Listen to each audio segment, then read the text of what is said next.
أعوذ بالله من الشيطان الرجيم. بسم الله الرحمن الرحيم.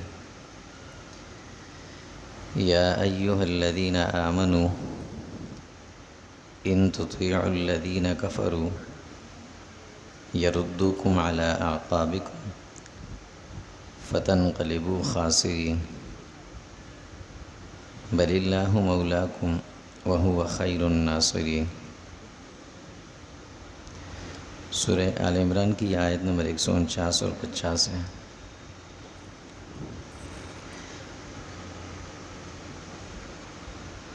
اس دور میں جہاں آج ہم اور آپ زندگی گزار رہے ہیں، حالات کو دیکھا جائے تو مسلمان بننا تو بڑا آسان ہے، لیکن مسلمان بن کے چلنا یہ بڑا مشکل ہے.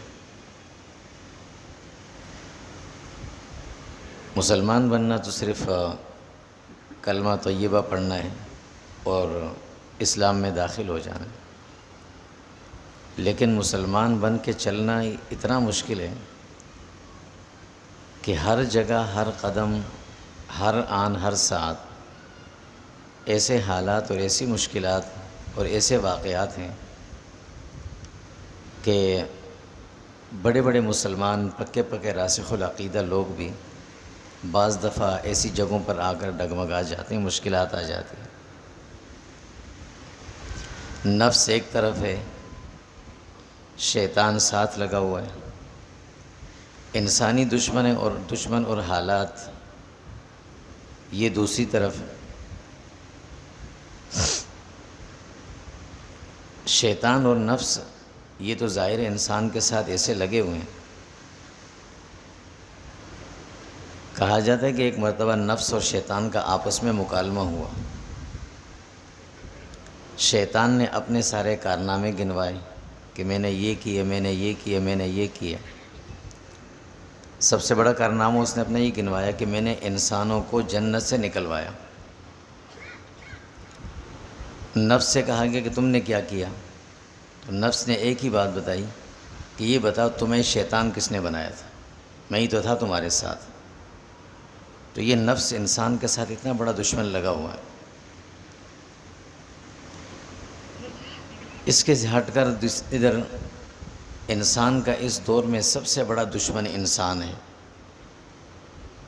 ذرا سا اگر انسان نظریات کا اختلاف آئے، خیالات کا اختلاف آئے تو انسان کا دشمن بن جاتا ہے. حالات اتنے مشکل ہو جاتے ہیں.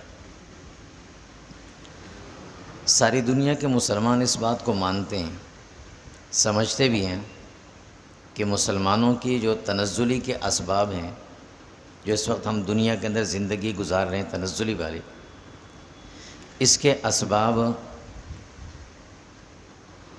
اس کا بنیادی سبب اقوام غیر مسلم جتنی بھی ہیں ان کی مسلمانوں کے ساتھ جو دشمنی ہے وہ اس کا بنیادی سبب ہے. اس کو مانتے ہیں، لیکن اس طرح سے اس میں پھنسے ہوئے ہیں کہ نکلنے کے راستے مسدود ہیں، محدود ہیں، نظر نہیں آتے. مسلمانوں میں اس وقت معاملات کی خرابی ہے، اخلاقیات کی گراوٹ. اس کا بنیادی سبب مذہب سے دوری ہے، اسلام سے دوری ہے.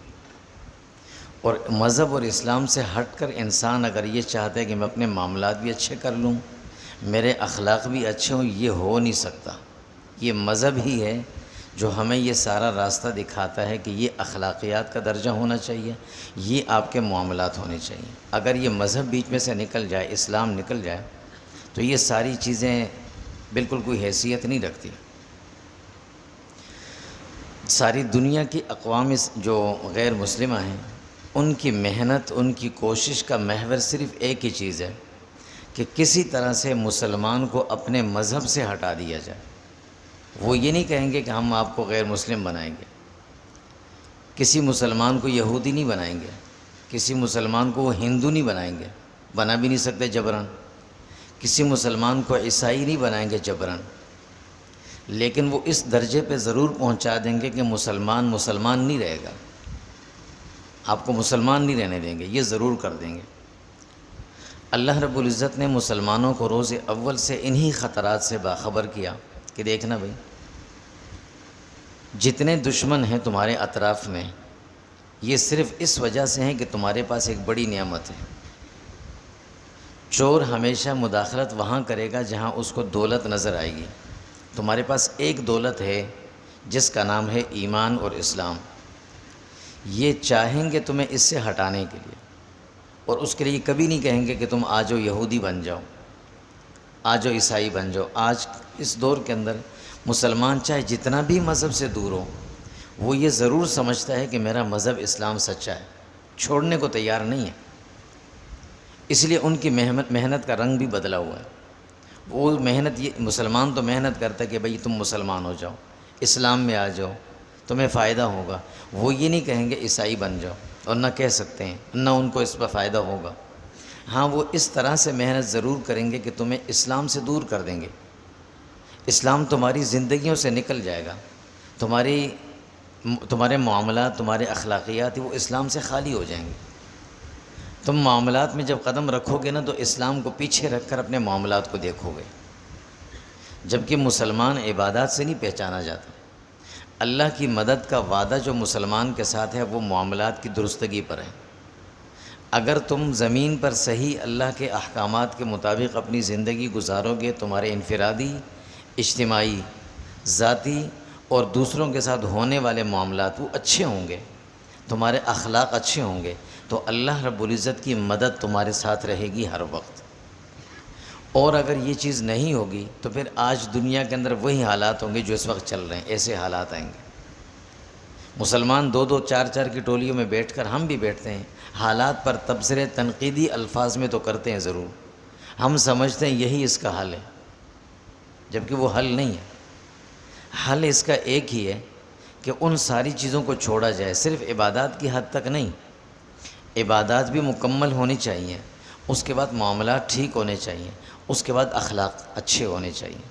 ان تینوں چیزوں کا مجموعہ اسلام کہلاتا ہے۔ جب اسلام عملی زندگی میں آتا ہے تو اللہ رب العزت کی مدد کے راستے ایسے کھلتے ہیں جیسے مکہ سے مسلمان مدینہ آئے تو اللہ نے سارے راستے کھول دیے، سارے راستے کھول دیے۔ اس طرح اللہ رب العزت راستے کھولیں۔ اللہ رب العزت کا وعدہ اسی چیز کے ساتھ ہے، لیکن وعدے کے ساتھ ساتھ اللہ نے باخبر ضرور کیا کہ ایمان والو، تمہارے ایمان تو قبول کر لیا، ایمان تو لے آئے ہو، مسلمان تو بن گئے ہو، لیکن صرف مسلمان بننا یہ جنت کا سرٹیفکیٹ یا اس کا ٹکٹ نہیں ہے۔ مسلمان بلکہ چلنا ہے۔ اہدنا الصراط المستقیم، یہ جو صراط مستقیم تم روز زبان سے کہتے ہو نا، اس پر چلنا ہی یہی سیدھا راستہ جنت کی طرف ہے۔ اس پر آ کر اور نکل جانا یہ نہیں، اس پر چلنا ہے۔ وہ چلنا کیسے ہے؟ اس میں تین چیزیں آپ نے دیکھنی، اپنی عبادات کو دیکھنا ہے، اپنے معاملات کو دیکھنا ہے، اور اپنی اخلاقیات کو دیکھنا ہے۔ یہ تینوں چیزیں دیکھنی، اگر یہ صحیح ہیں، تمہارے نبی والی ہیں، نبیوں والی ہیں، تو پھر سمجھو تم راہ راست پر ہو، یہی راستہ تمہیں جنت میں جا کر تمہارے نبی سے ملا دے گا۔ اور اگر تم ان تینوں چیزوں میں راستے سے ہٹے ہوئے ہو تو پھر تم اپنے آپ کو مسلمان تو کہو گے، لیکن دنیا میں حالات سے دوچار رہو گے، اور آخرت میں بھی تم اس جگہ سے محروم رہو گے۔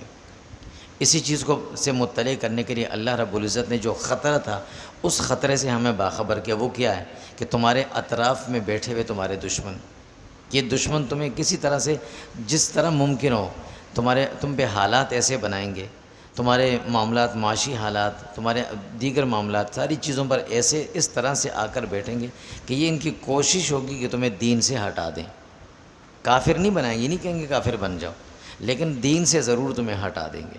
اس کو باخبر کرنے کے لیے اللہ رب العزت فرماتے ہیں، یا ایھا الذین آمنوا، اے ایمان والو، ان تطیعوا الذین کفروا، اگر تم ان لوگوں کے ساتھ چلے جو کافر ہیں، جو میری نہیں مانتے، جو نہ مجھے مانتے نہ میری مانتے ہیں، نہ میرے نبی کی مانتے ہیں نہ میرے نبی کو مانتے ہیں، نہ میری کتاب کو مانتے ہیں نہ میری کتاب کی مانتے ہیں، تم اگر ان کے ساتھ چلے، تم نے ان کو اپنا رہنما بنایا، ان کے ساتھ چلنے میں تم نے کامیابی سمجھی، تو پھر جان لو یردوکم، وہ تمہیں پھیر دیں گے، تم پھر جاؤ گے، علی اعقابکم، اور ایسے پھرو گے جیسے ایڑیوں کے بل انسان پھرتا ہے، چہرہ کہیں تھا ایک دم پیچھے کی طرف مڑ گیا، تو میں دین سے اس طرح سے پھر جاؤ گے، لیکن احساس تمہیں ہوگا نہیں اس کا۔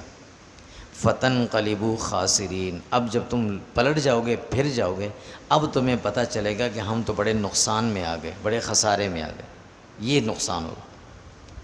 اللہ رب العزت فرماتے ہیں اس چیز سے اپنے آپ کو باخبر رکھنا، مطلع رہنا، اپنا ایمان بچانا، اپنے ایمان کو محفوظ کر کے رکھنا، یہ کامیابی ہے تمہاری۔ اگلی بات اللہ فرماتے ہیں بل اللہ مولاکم، اس کے لیے کرنا کیا ہے؟ فرمایا اپنے لیے معاون اور مددگار، جو جس رب نے، جس ذات نے تمہیں پیدا کیا، وہی رب تمہارے معاون بھی ہیں، تمہارے مددگار بھی ہیں، تمہاری مدد بھی کرنا، اسے اپنا کارساز اور مددگار سمجھنا۔ بل اللہ، بلکہ اللہ ہی ہیں، مولاکم، جو تمہاری مدد کرنے والے ہیں۔ لفظ مولا عربی زبان میں کئی معنوں میں استعمال ہوتا ہے، مدد کرنے والے کو بھی مولا کہتے ہیں، دوست کو بھی مولا کہتے ہیں، رہنمائی کرنے والے کو بھی مولا کہتے ہیں، ساتھ نبھانے والے کو بھی مولا کہتے ہیں۔ اللہ کے نبی صلی اللہ علیہ وسلم نے حضرت علی رضی اللہ کے لیے بھی یہ لفظ استعمال فرمایا، حضرت زید رضی اللہ کے لیے بھی یہ لفظ استعمال فرمایا، کئی معنی اس کے۔ جیسے لفظ عربی میں ایک لفظ آتا ہے لفظ الصلاۃ، اس کے بھی کئی معنی ہوتے ہیں، لیکن اس کی نسبتوں کے بدلنے سے اس کے معنی بدلتے ہیں۔ ہم اگر اللہ تعالیٰ کی طرف اس کی نسبت کرتے ہیں تو اس کے معنی بنتے ہیں کہ اللہ رب العزت رحمتیں بھیج رہے ہیں، اور جب بندوں کی طرف، انسانوں کی طرف نسبت کرتے ہیں تو اس کے معنی ہوتے ہیں بندے اللہ سے مانگ رہے ہیں، دعا مانگ رہے ہیں۔ اسی طرح اللہ رب العزت اس لفظ کے جو لفظ مولا ہے، جب اس کی نسبت اللہ کی طرف کرتے ہیں تو معنی ہوں گے بغیر اسباب کے مدد کرنے والے اللہ رب العزت صرف اور صرف وہ ہیں۔ اور اگر کسی انسان کی طرف اس کی نسبت کرتے ہیں تو ہم اس کی نسبت کئی معنوں میں کرتے ہیں، دوست کو بھی مولا کہہ دیتے ہیں، اپنے معاون مدد کرنے والے جو اسباب کے تحت مدد کرنے والے ہیں اسے بھی مولا کہہ دیتے ہیں، رہنمائی کرنے والوں کو بھی مولا کہہ دیتے ہیں۔ رسول اللہ صلی اللہ علیہ وسلم کے لیے بھی یہ لفظ استعمال ہوا ہے، انت مولانا، اللہ رب العزت کے لیے بھی استعمال ہوا ہے۔ اسی طریقے سے دنیا میں ہم کسی مذہبی رہنما جو عالم ہوتا ہے اس کو ہم مولانا کہتے ہیں، تو اس کے لیے مولا کا لفظ استعمال ہوتا ہے۔ خیر، اللہ رب العزت فرماتے ہیں کہ بل اللہ مولاکم، تمہاری مدد صرف اللہ کے پاس ہے، اللہ ہی تمہاری مدد ہے۔ جہاں تم نے اللہ رب العزت کی ذات کو، اللہ رب العزت کے ساتھ تمہارا جو تعلق ہے اسے کمزور کیا تو ساری دنیا کے جو تمہارے دشمن ہیں وہ تمہیں گھیر لیں گے اور تمہیں دین سے دور کر دیں گے۔